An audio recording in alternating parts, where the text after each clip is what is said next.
people will still lose their minds and be like, I can't believe that Sarah Jama did this anti-Semitic thing by saying that police protect Nazism globally and locally. They're literally doing it right here openly. It's a wonderful day in the homiehood, a wonderful day for a homie. Won't you be my homie to Taro? This is obviously really weird, but maybe not. That police are giving the handshake here to the known neo-Nazis. And when I say neo-Nazis, I mean like people who are Sig Heiling. You know, like this is not just like far-right people who are not identified as specifically Nazis. This is like Sig Heiling. The Victorian government will consider banning the Nazi salute after white supremacists hijacked a far-right protest on the steps of State Parliament. There's also been sharp criticism of the role of Victoria Police. So that is the same as Kevin Gaudreau's sign, who was the protester in Peterborough. You can see him here, shared by Johnny Fondue, who we actually like, and Canadian Anti-Hate Network. Neo-Nazi Kevin Gaudreau attended the Peterborough protest against Drag Queen Story Hour at the library. His sign is important. While you can't see it in the above image, it is the exact same as the ones used by neo-Nazis in Australia yesterday. The ones who went to support Kelly J. Keane, aka Posey Parker, a UK transphobic activist, on a speaking tour. By all accounts, the supporters, counter-protesters outnumber the Gaudreau and his fellow bigots. And you know, if you don't know about Kevin Gaudreau or whatever, I don't know. He's a known neo-Nazi in Peterborough, where I live.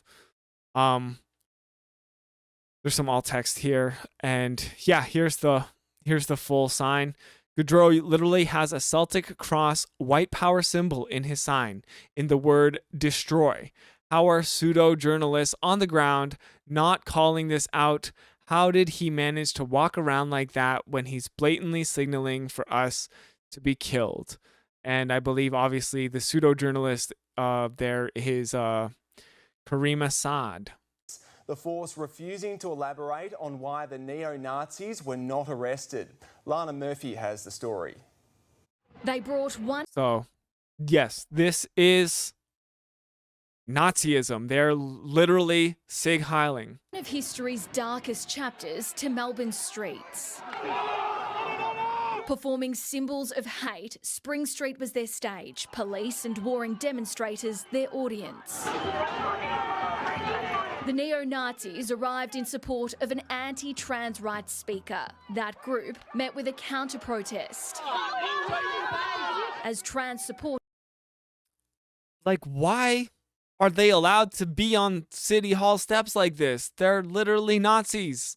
And the police are like protecting them from the counter-protesters. Became the target. Why are they getting blurred out?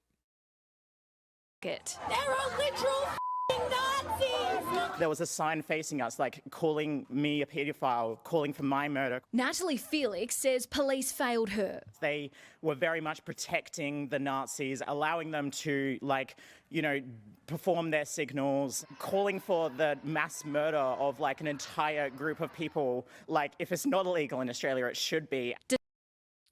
Okay, so the funny thing about this is that all of last week, when Sarah Jama, who ended up winning Hamilton Center, she was facing condemnation for saying that globally and locally, police protect Nazism.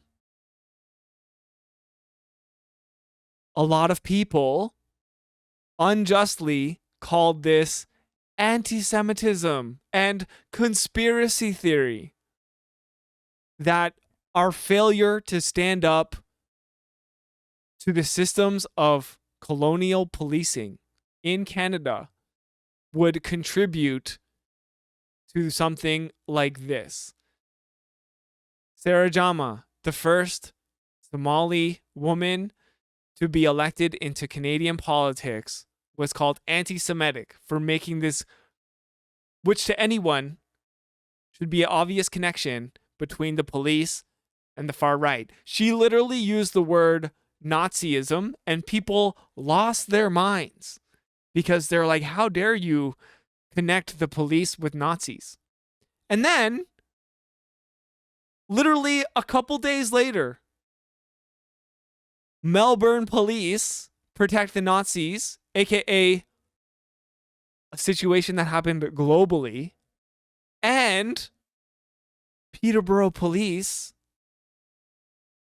also did nothing. Which is to say, something happened locally in Ontario.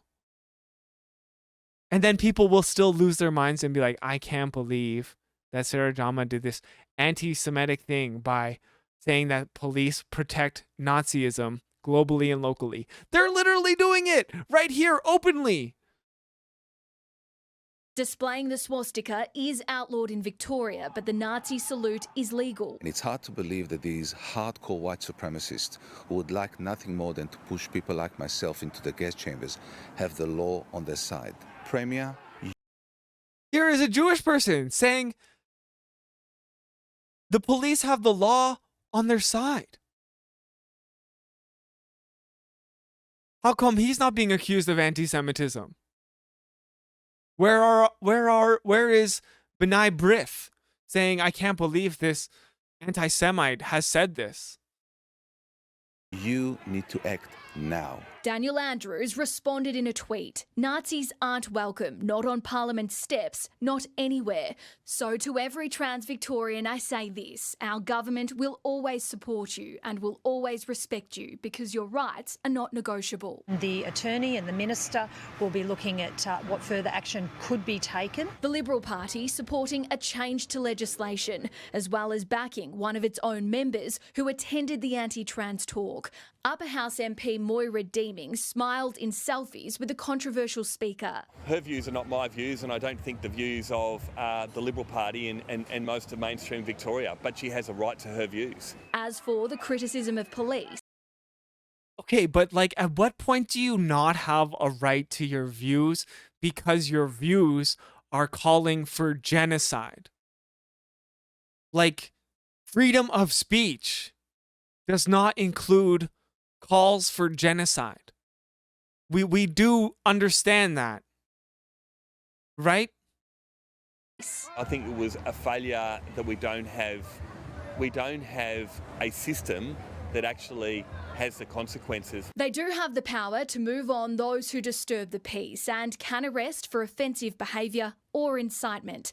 But the force says its focus yesterday was They're literally sig-heiling. I can't get to over stop it. breaches of the peace and prevent any physical violence. But today, police wouldn't be drawn on the criticism its officers allowed the Nazi display to proceed. It says detectives Yeah, will now don't say. analyse the vision to determine whether any criminal charges can be laid. I think the police need to ask themselves some serious questions. Lana Murphy, 9. If the laws don't exist that neo-Nazis can openly call for genocide, then I think it's time to make those laws, right? News. Okay, and the last thing here is this cartoon. If Nazis show up to support you at your rally and you neither remove nor denounce them, but instead you suppress the people protesting them, you're at a Nazi rally.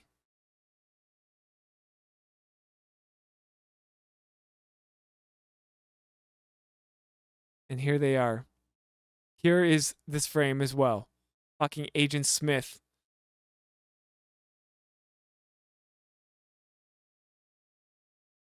And I think I would go as far as to say that this comic strip applies to people who are willing to both sides this issue. If you're both sidesing and one of the sides are literal Nazis, you might be an enabler of white supremacy. And that has long been the criticism of a certain independent journalist, is that they are an enabler of the worst aspects of Canadian society. So here's the literal version of that comic we just looked at. This is a real thing that is happening. Police protecting Nazis. People both sidesing and making light of an issue where one of the sides is saying, hey, don't allow them to commit genocide against us, because we are a group of people that exists and has always existed, and we have human rights. You don't have to sit on the sidelines of this issue. Just like you wouldn't if a genocide was being called for Jewish people, or black people, or Asian people, or gay people. You don't have to sit on the sidelines of this issue. There is an objectively correct side, and we should all be on it.